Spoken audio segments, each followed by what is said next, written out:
tí ń wo ètò yìí káàkiri orígun mẹ́rẹ̀ẹ̀rin àgbáláyé. A kú ìsinmi òní o, òní ọjọ́ 4 oṣù kẹjọ náà lélẹ́yìí 2024. Ẹ ṣé ní gbogbo ibikíbi tẹ́ ti wo ètò yìí lọ́wọ́lọ́wọ́. A kí wa o. Ètò lágbára o, ètò tó lágbára la tún gbé wá lónìí. Ètò tó ní agbára náà la gbé wá fún gbogbo ẹ̀yin ènìyàn bẹ́ẹ̀ tí ń wọlé yẹn ẹ jọ̀ọ́ ẹ má bá wa like, ẹ bá wa share, ẹ bá wa subscribe sí orí ìkànnì yìí ní gbogbo ibikíbi tí ẹ ti ń wo ètò yìí ní ọwọ́lọ́wọ́. Ẹ ṣé o tẹ́ ń tẹ́tí sí wa ní gbogbo ìgbà. Ẹ ṣé bẹ́ẹ̀ ṣe ń wọlé yẹn lọ́kọ̀ọ̀kan léjèèjì tẹ́ ń wọlé. Ẹ má bá wa like, ẹ bá wa share.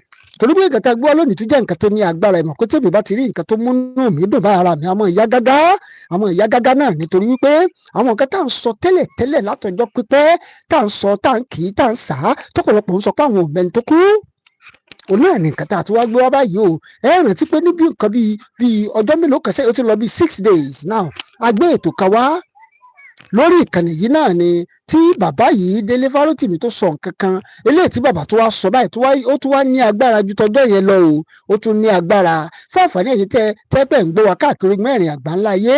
Ẹ jọ̀ọ́ bá like, bá wa share torí nígbà tí bàbá Dele Farotimi tá tún ju eléyìí sílẹ̀ ó tún le ju tó ọjọ́ tàkọ́kọ́ tá a gbé wá bíi 6 days ago. Ìyẹn tẹ́ ẹ̀ bá ti wò ẹ lọ wò yẹn o eléyìí tó yàtọ̀ o. Bàbá tẹ̀ tí wá sojú abẹ́ ń kú pátápátá pé kò sí ọ̀nà àbáyọ kò sí nǹkan kan mìíràn mọ́ pé wọ́n sọ̀rọ̀ nípa protest, wọ́n sọ̀rọ̀ nípa àwọn ọmọ Igbo, wọ́n sọ̀rọ̀ nípa àwọn Haúsá, wọ́n wá sọ̀rọ̀ nípa Yorùbá nation.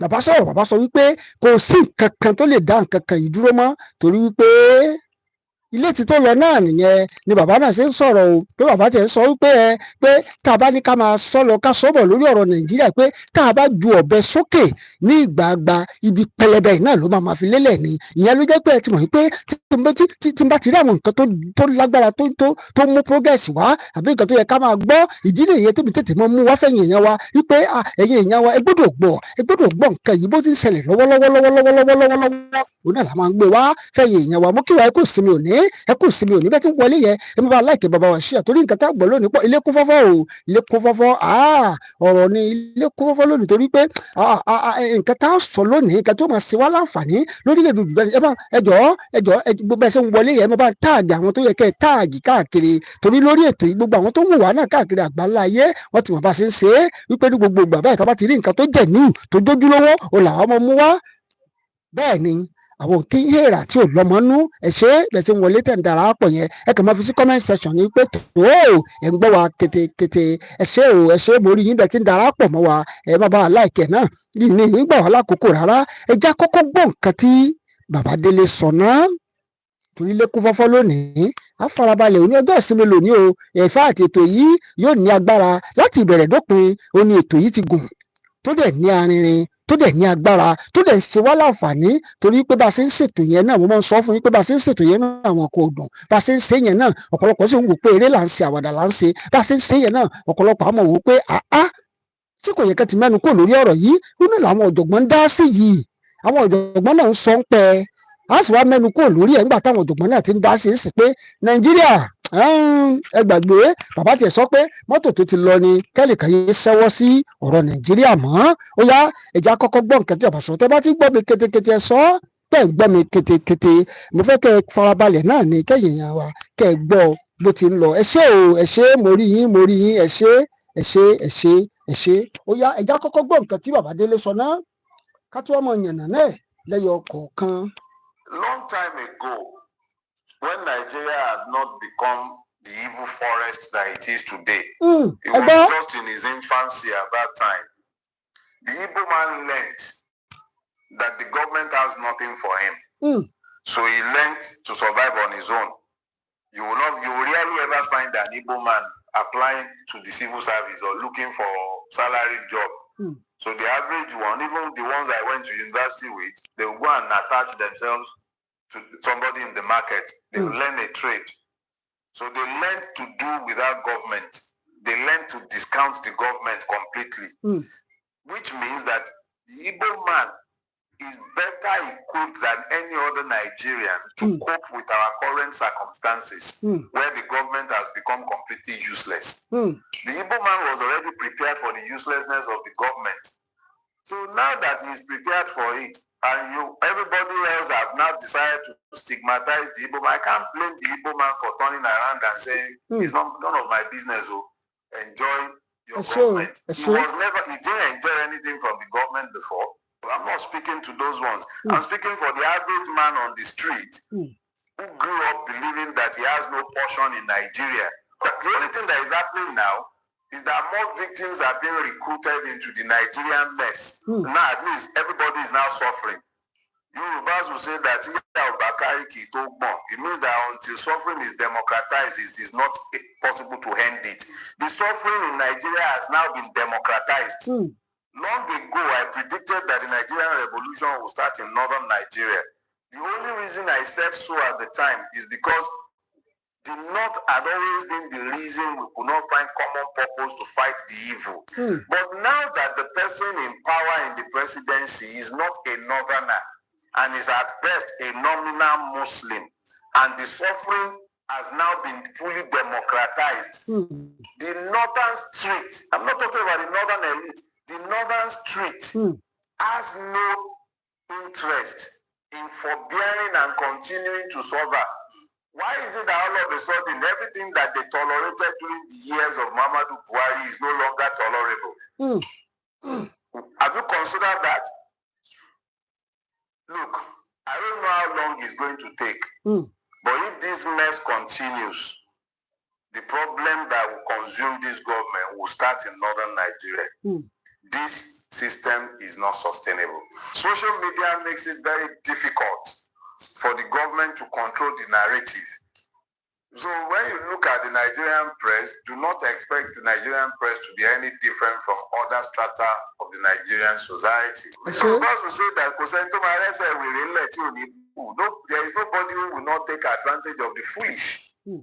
That we are foolish enough to be incapable of recognizing what is in our own enlightened selfish interest as a collective. It's not the fault of the foreign powers. I don't blame them. If you are leading a people, you must have a destination to which you are leading them. But in the absence of leaders, with the enthronement of rulers, you must have imagination. In the absence of imagination, you cannot envision. Because a vision is never born of what you can see. What you can see might trigger the vision, but you are not going to be aspiring to get something that is in your physical environment.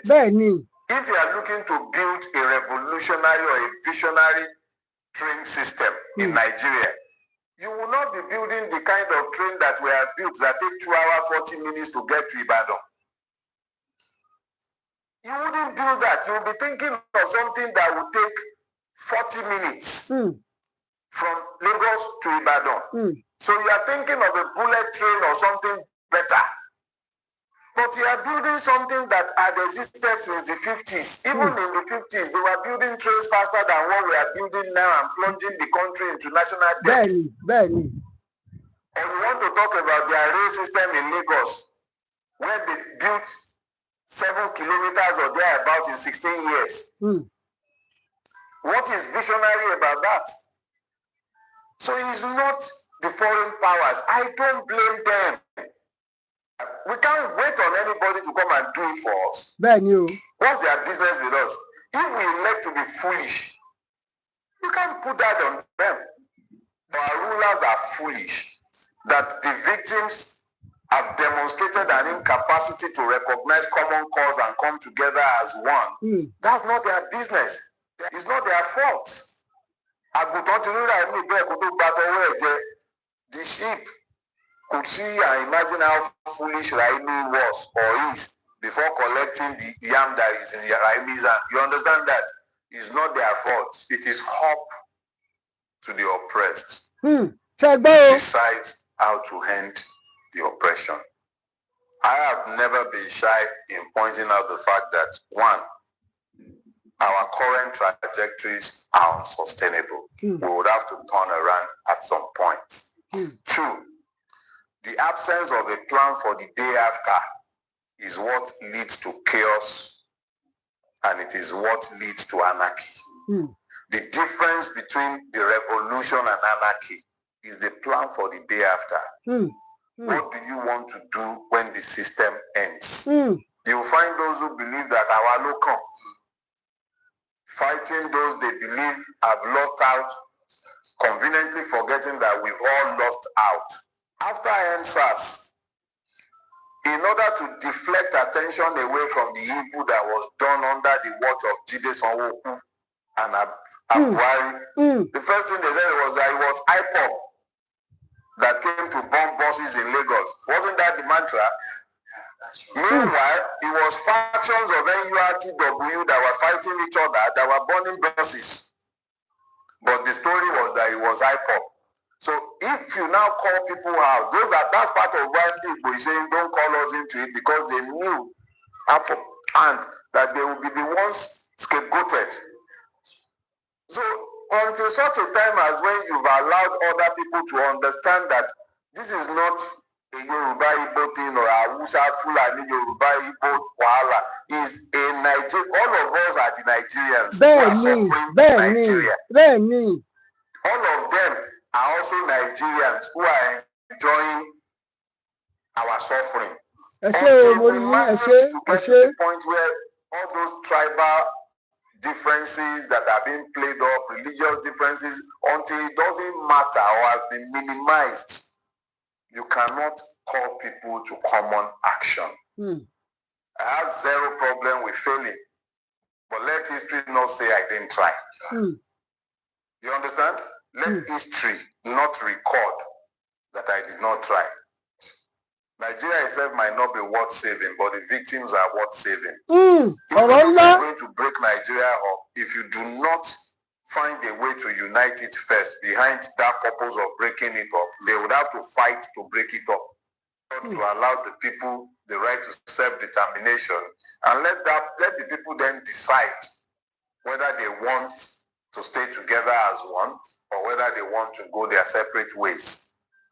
As long as the people's capacities are constrained, as long as their right to self-determination is constrained, it's about self-determination, the right of the people to become, to be human, to be treated as citizens. That is the totality of the military bandits have been the ones writing constitutions for us. If the people have their sovereign will, which is the right to self-determination, they would have been the ones constituting the assembly of the people to write the constitution by which they will live.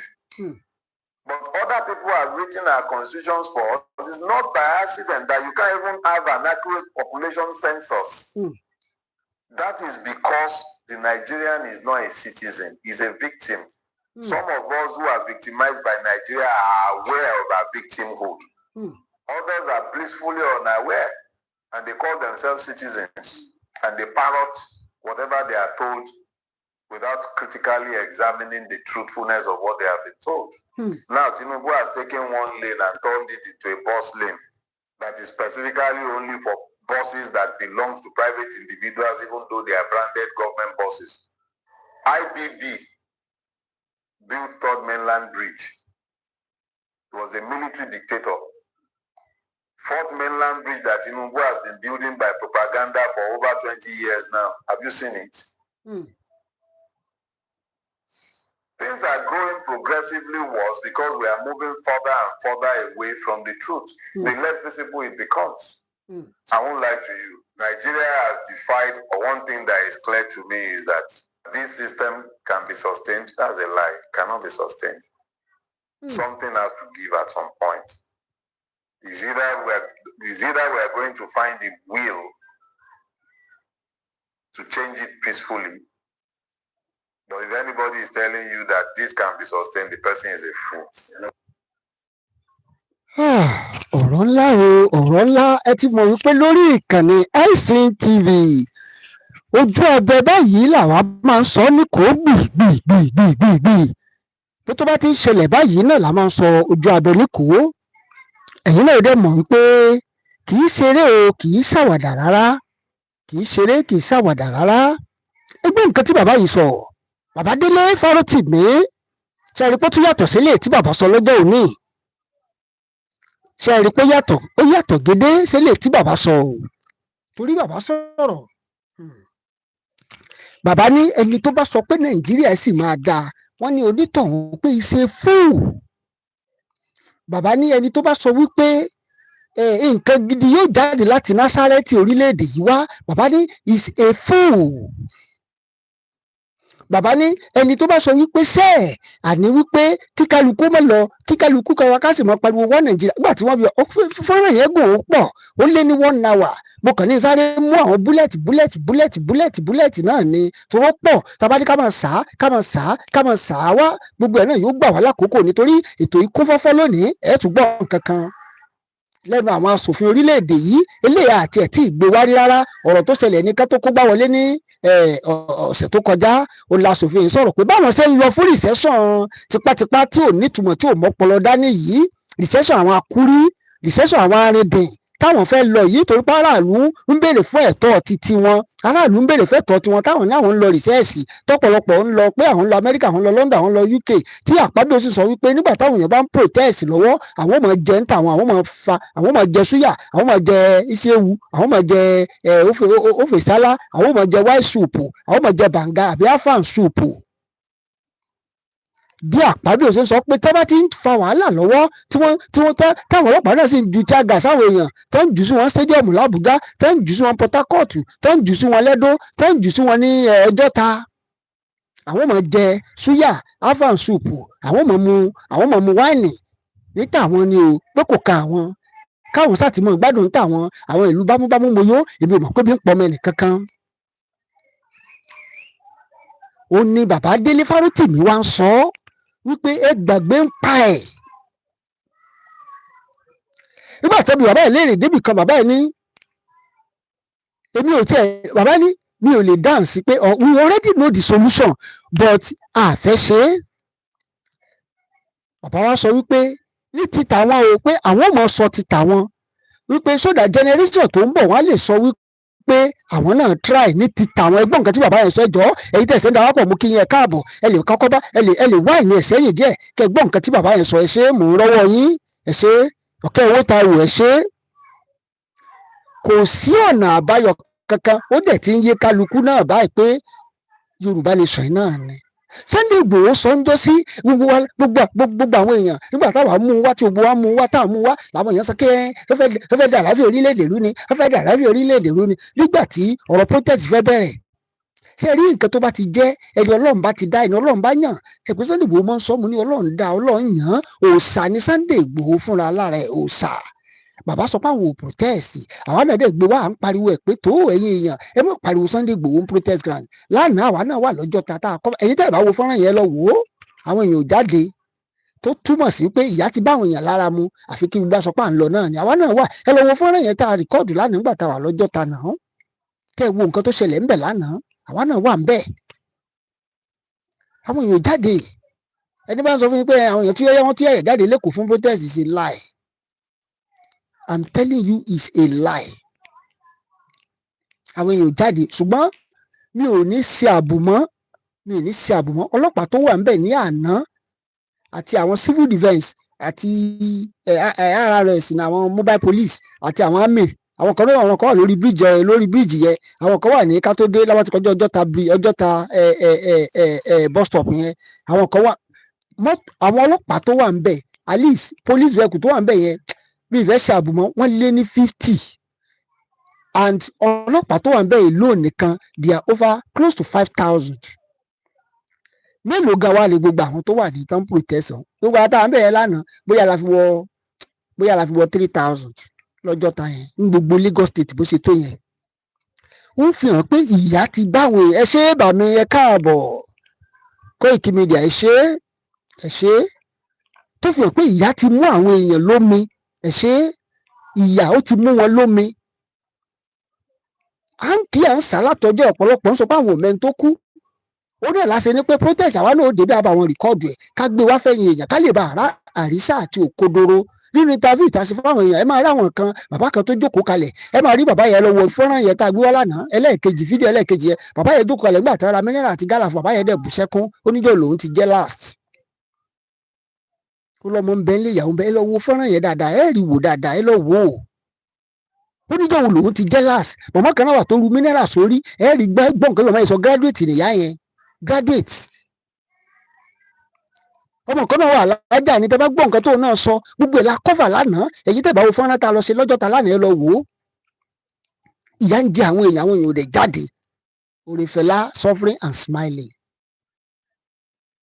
Fẹlá sọ bẹ́ẹ̀ náà suffering and smiling ṣé kò wá mọ rí bẹ́ẹ̀ náà sí ẹ ṣe é bà mí ẹ ṣe é adé ń pariwo Yorùbá nation Yorùbá nation Yorùbá nation káwọn rí pé olóyè Sunday Ọmọdéyẹmọ Ìgbòho Òòṣà ti wá dá sí nísìn tí gbogbo ẹ̀ wá flop nísìn ẹ gbọ́ àwọn ọ̀tá àwọn olórí burúkú yẹn á tún wá dìde wá ní orí nǹkan Sunday Adéyẹmọ Ìgbòho Òòṣà ó gbógo dìde ìgbésí Bọ́lá Ahmed Tinubu nísìn ó ti flop so ìgbà tí olóyè bá wá dìde sí pé Yorùbá nation yìí now wọ́n ní ẹ kò tiẹ̀ mọ nǹkan tó fẹ́ àwọn olórí burúkú àwọn ayérada ẹ má bínú ẹjọ́ ọ̀rọ̀ yẹn ń ká mi lára ni ẹ mọ̀ pé lórí ìkànnì yà kí n ṣe pé ẹ má bínú but ọ̀rọ̀ yẹn ń ká mi lára ni torí mo wà ń bẹ̀ lánàá èmi náà rí bó ṣe rí lọ́jọ́ ta wípé ìyà ń jẹ àwọn èèyàn bá mú èèyàn jáde ṣé àwọn sọ pé àṣàṣì ni àbí èdè bàbá ló mú àwọn aráàlú àbí wọ́n ti jó sẹ́ra mọ́bì kan tẹ́wọ́ pé wọ́n sọ pé ẹ̀yin èèyàn ẹ̀ gbọ́dọ̀ jáde kí ìrẹ̀wẹ̀sì kó máa mú yín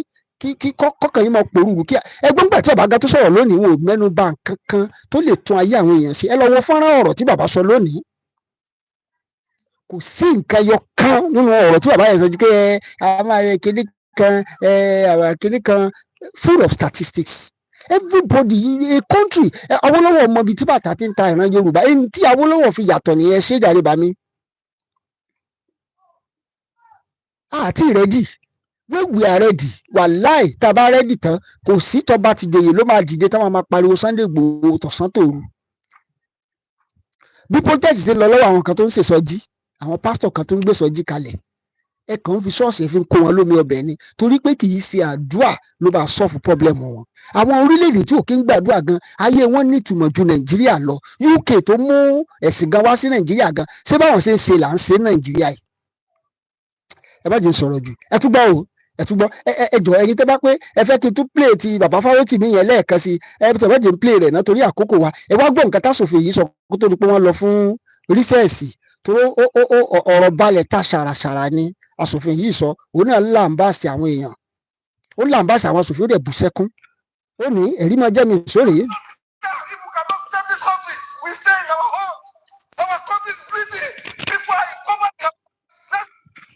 ẹ má bínú o mo fẹ́ kẹ́ ẹ gbọ́ dáadáa ni mo fẹ́ kẹ́ ẹ gbọ́ dáadáa ẹ má bínú mo fẹ́ ká gbọ́ ọ̀rọ̀ yẹn. If we cannot save this country, we stay in our homes. Our country is bleeding. People are in poverty. There's no food. People are hungry. Insecurity is threatening us. We cannot pretend. This is the worst instability we are facing. In fact, this is worse than the civil war. Are you Mr. President, the solution is very simple. Today, there are a lot of misgiving, a lot of misinterpretations of what is happening. Some people believe some people in government that supporting this move. But it cannot work. Some people believe some people sponsor those who are destabilizing our nation within the country. The answer is very simple. We cannot pretend that we are capable of confronting the situation in our hands.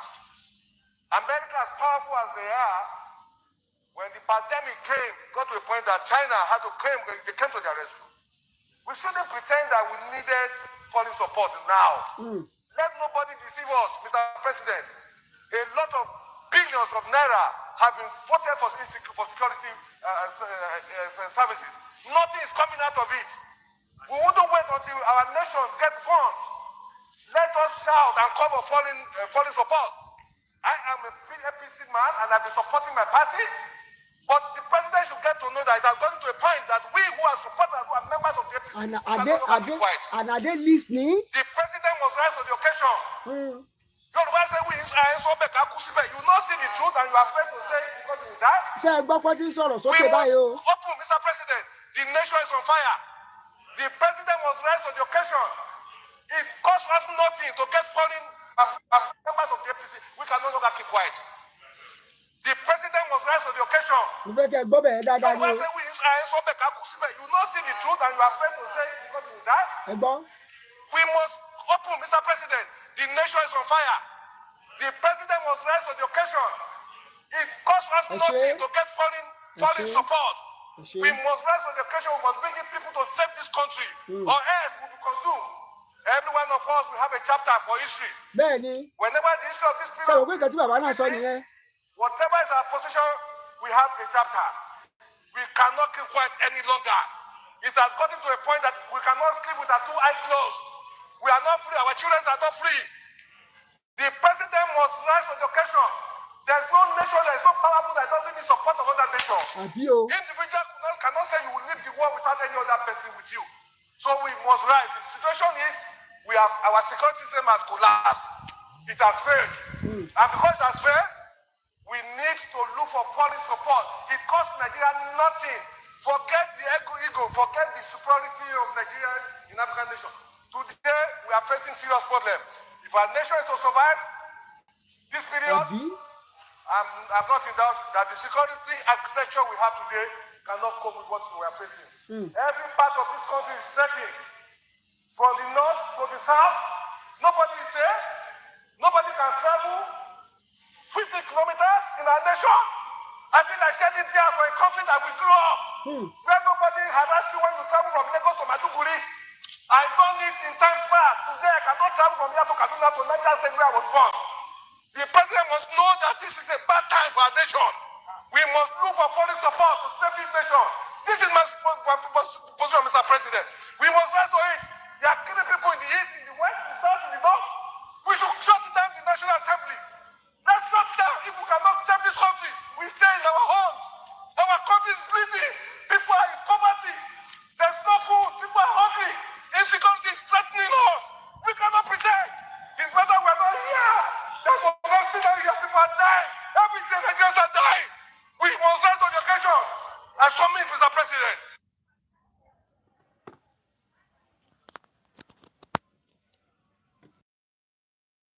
ó ní bàbá Fẹlá kan ló sọ̀rọ̀ ó ní ṣé bàbá Fẹlá ló kọrin yẹn ní àbíta lẹ́jọ́ wọ́n mi létí comment section wọ́n ní ọ̀rọ̀ pé sí jẹ́ o ọ̀rọ̀ pé sí jẹ́ o ọ̀rọ̀ di ọ̀rọ̀ pé sí jẹ́ o bí mo bẹ́ẹ̀ bàbá Fẹlá ló kọrin yẹn. Sẹ́nétọ̀ ń sọ̀rọ̀ ó sì ń sunkún. Ó wù mí kí n mọ stéètì tí sẹ́nétọ̀ yìí ti wá bọ̀ mo ti ń gbìyànjú àti mọ stéètì tí sẹ́nétọ̀ yìí náà ti wá torí bàbá gómìnà kan sọ̀rọ̀ kan láìpẹ́ yìí wípé this constitution that we are holding cannot take us anywhere. bàbá yẹn sọ̀rọ̀ bàbá yẹn ní irun funfun lórí báyìí sẹ́nétọ̀ yẹn láti gómìnà ní Kwara State. Sẹ́nétọ̀ kan náà sọ̀rọ̀ láti Èkìtì ẹ rántí pé mo gbé yẹn náà wá sórí ètò mi mo fẹ́ ibi tí bàbá yìí ti wá torí Yorùbá ẹnu ẹ̀ ó dàpọ̀ jọ Yorùbá Ọ̀ṣun àbí Tọ̀yọ́. Bàbá sọ̀rọ̀ ó dẹ̀ bú sẹ́kún sẹ́nétọ̀ náà ni wọ́n ti ń sọ̀rọ̀ sókè ó ti yé kálukú ṣé rí nǹkan kan tó máa ń dùn méjì ni pé ṣé rí àwọn aráalé ẹja fọ́kùn mọ́ àwọn kìnnì lọ́rùn wọ́n ní ara òkun ara òru adìyẹ ni àwọn aráalé àwa náà òkun mọ́ àwọn sẹ́nétọ̀ wa lọ́rùn ni ẹgbọ́n tí bàbá yìí sọ̀rọ̀ ó dẹ̀ bú sẹ́nétọ̀ ló sọ̀rọ̀ tó bú sẹ́kún yẹn ò sẹ́ gbọ́. Ọ̀rọ̀ tí bàbá yìí sọ àti ọ̀rọ̀ tí bàbá Dele Farotimi sọ ẹjọ́ ìyàtọ̀ wo ló wà ńbẹ̀. Bàbá ní àwọn ò sọ òótọ́ ọ̀rọ̀ wípé generation tó ń bọ̀ wọ́n lè sọ nípa tàwọn pé Dele Farotimi ó ti sọ títí ẹ̀. Bàbá yìí náà sọ̀rọ̀ kan mo ṣe rí báyìí ní ibẹ̀ yẹn pé kẹ́ ẹ gbọ́ dáadáa. Bàbá yìí ní ó wá pálòwé Yorùbá ó ní àkí ń sọ àkí ń wí ká kú síbẹ̀ àkí ń sọ ká kú síbẹ̀. Eléyìí táwa náà ń ṣe ìṣẹ̀kẹ́ mo ti sọ rí ẹ̀ṣẹ́ ilé táwa náà ń ṣe yìí òun náà là ń sọ forget about Nigeria gbogbo pa Nigeria di gbogbo àjọ fọwọ́sowọ́pọ̀ à ń kí à ń sá ẹlẹ́mẹ́ni tó kú à ń sọ fún yín pé ẹ support olóyè Sunday ọmọ Adéyẹmọ Ìgbòho Òòṣà owó baba dami ọ̀pọ̀lọpọ̀ sì ń sọ wípé kéde àpégbà tí mo fọ́nrán yẹn tí mo gbé wá àwọn YouTube channel kan mò ń sọ fún wọn pé àbórí wọn fẹ́ burú ni kí ló kọ lóyè pẹ̀lú protest. À ń kí à ń sá ẹlẹ́mìí tó kú ẹgbọ́n nǹkan tí bàbá yìí náà tó sọ o, ẹgbọ́n nǹkan tí sẹ́nitọ̀ sọ o, ẹgbọ́n nǹkan tó sọ o, sẹ́nitọ̀ bú sẹ́kún gbà tó ń sọ̀rọ̀ o, ó bú sẹ́kún o, àbẹ́ ẹ̀gbọ́n báyìí ó bú sẹ́kún báyìí o, ìyà ń jẹ àwọn èèyàn ń sọ́fà, ìlú ò fararọ olódélẹ̀. ẹ̀gbọ́n inú ọ̀rọ̀ tí bàbá ìwà sọ nísìn àti bàbá Délé, kí ni ìyàtọ̀ tó wá wà ń bẹ̀ báyìí? Kò sí yàtọ̀, nǹkan kan náà ni gbogbo wọn ń sọ. Bàbá Délé dẹ̀ ń sọ wípé ẹni bá ní Nàìjíríà sì máa dáa pé ìṣe fún ẹgbọ́n ìparí ọ̀rọ̀ yẹn dáadáa. Ẹ máa gbọ́ o.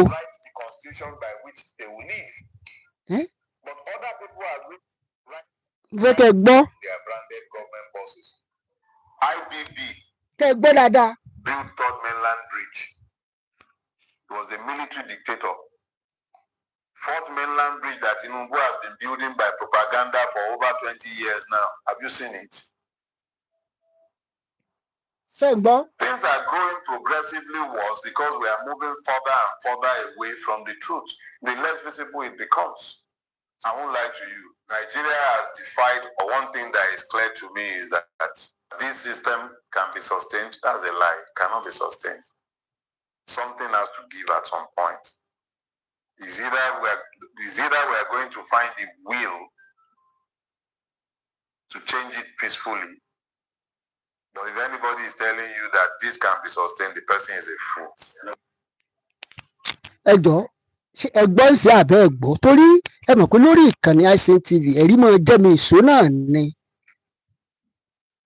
Bàbá sọ wípé if anybody tell you that this thing can be achieved, if anybody tell you that there will be success on this thing, that the person is a fool.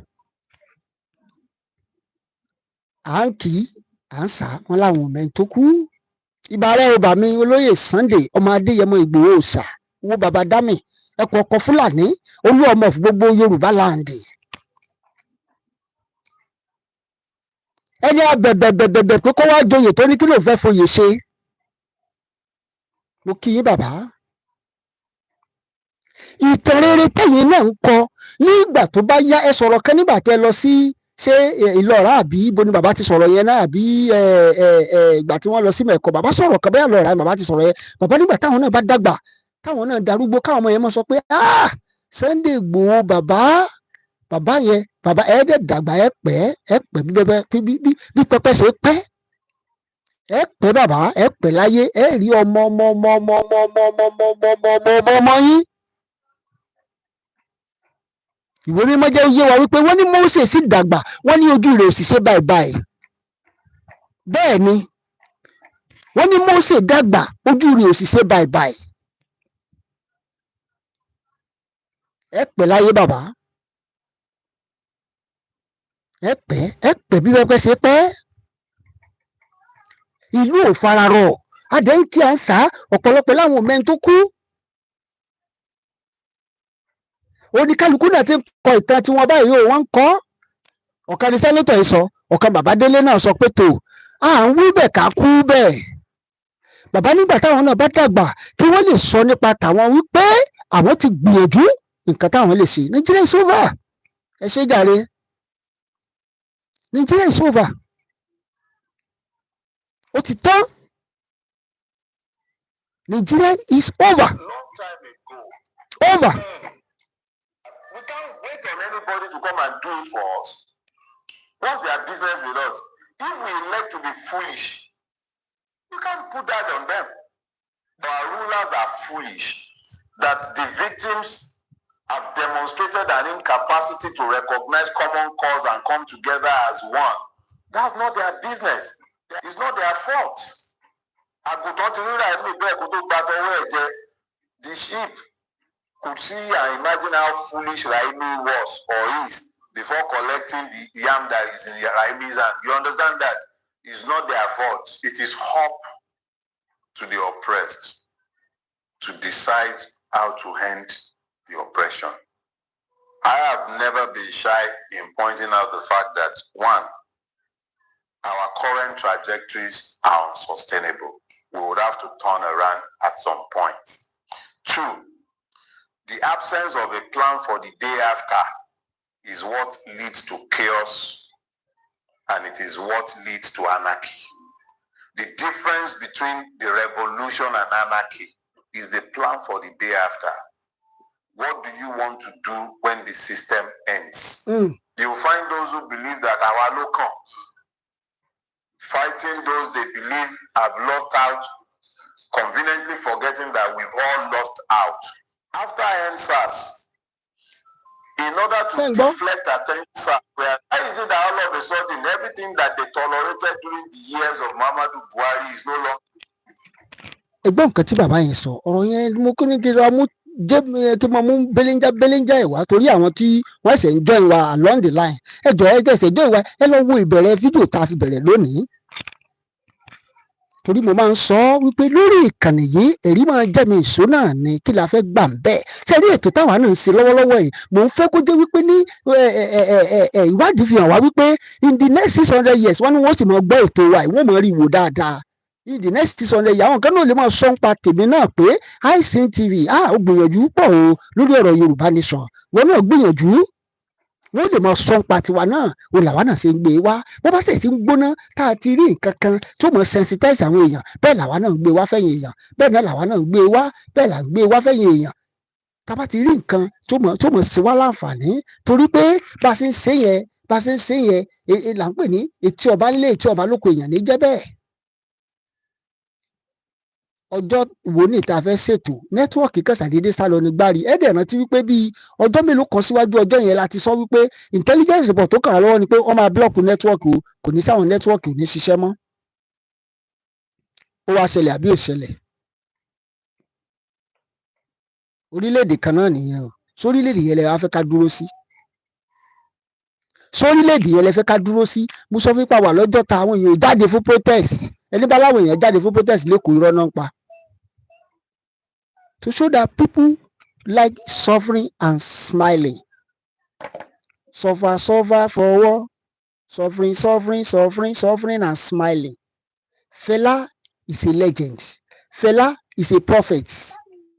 Fela òrìṣà ni Fela wọ́n wá máa bọ́ ni. Ó dà pé lórí kan tiẹ̀ kọ́ nìkan náà tó kọ́ ń pa Fela pé bàbá mi ti dòrìṣà. Ó dà pé bóyá ẹnìkan náà kọrin pẹ̀ òrìṣà ni. Bí Sunday Igboho ọmọ Adéyẹmọ náà ṣe jórìṣà mo sọ ọ́ nínú àwọn fídíò fọ́lá tá a ti wá pé Sunday Igboho is a religion Sunday Igboho is a movement Sunday Igboho is a culture Sunday Igboho is a tradition is now an household name which signifies peace, which signifies free movement, which signifies freedom for my people, which signifies caring, which signifies emancipation, which signifies self-determination, which signifies total deliverance from the hand of the oppressor. Mo sọ Kẹsàrò Wúrà ó sọ ọ̀rọ̀ kan bẹ̀rẹ̀ láti dáwọ́ dúró ní dédé àkókò yìí ọ̀rọ̀ tí Kẹsàrò Wúrà sọ yẹn la máa fi ká ètò yìí ńlẹ̀ ó ní you can only kill the messenger. You can never kill the message. Kẹsàrò Wúrà ló sọ ọ̀rọ̀ yẹn. Ẹ bá like ètò ẹ bá wa share ẹ jọ̀ọ́ mo bẹ̀ wá ní mo rawọ́ ẹ̀bẹ̀ ní ẹ jọ̀ọ́ mo rawọ́ ẹ̀bẹ̀ sí ẹ bá like ẹ bá wa share. Mo kí gbogbo àlórí ìgbìmọ̀ ẹ̀rẹ̀ àgbáńlá yìí bí tẹ́ ti ń wo ètò yìí lọ́wọ́ America, UK, London dé gbogbo àwọn countries èyí tẹ̀ ń wọ́ wà láti Comoros Island, Madagascar, everywhere.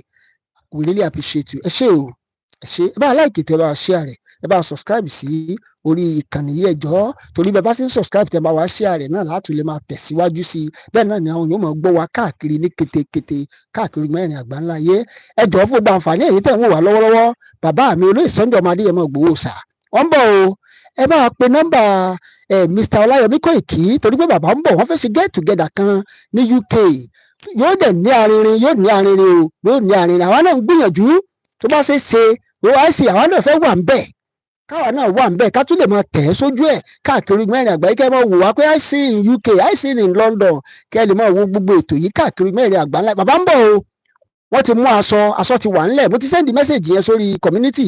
Ẹ̀yin èèyàn tẹ́ ẹ̀ bá ti ṣe ẹ lọ wo order community. Ẹ rí gbogbo bí ètò àti phone number àwọn tó yẹ kẹ́ ẹ pè. Ẹ pè Bísọ́lá Ẹbíkòìkí àti gbogbo àwọn tó yẹ kẹ́ ẹ pè. Ẹ jọ̀ọ́ fẹ́yìn tẹ́ wà ń bẹ̀. Àtẹ̀yìn tẹ́ fẹ́ rà láti Nàìjíríà náà Bísọ́lá Ẹbíkòìkí ẹ pè wọ́n bó bá ṣe ń lọ àbí kẹ́ sẹ́ndì mẹ́sẹ̀gì sí wa lórí WhatsApp 09077172763 09077172763. Mẹ́sẹ̀gì yóò kan Mr. Ọláyọmí Kóìkí lára. ẹ jọ̀ọ́ bàbá ń bọ̀ o, mo lè fẹ́ kẹ́ ẹ yẹ bàbá sí bẹ́ẹ̀ ṣe yẹ bàbá sí ní mẹ̀kọ́ tẹ́ ẹ yẹ wọn sí ńgbà tí wọ́n sì náwó ńlé, bẹ́ẹ̀ náà mo tún ká yẹ wọn sí tí bàbá bá ti dé UK. ẹ jọ̀ọ́ gbogbo ẹ̀yin èèyàn ẹ já sowọ́pọ̀, mo kí gbogbo yín. ẹ jọ̀ọ́ kò gbọ́dọ̀ bàjẹ́ o, kò gbọ́dọ̀ bàjẹ́.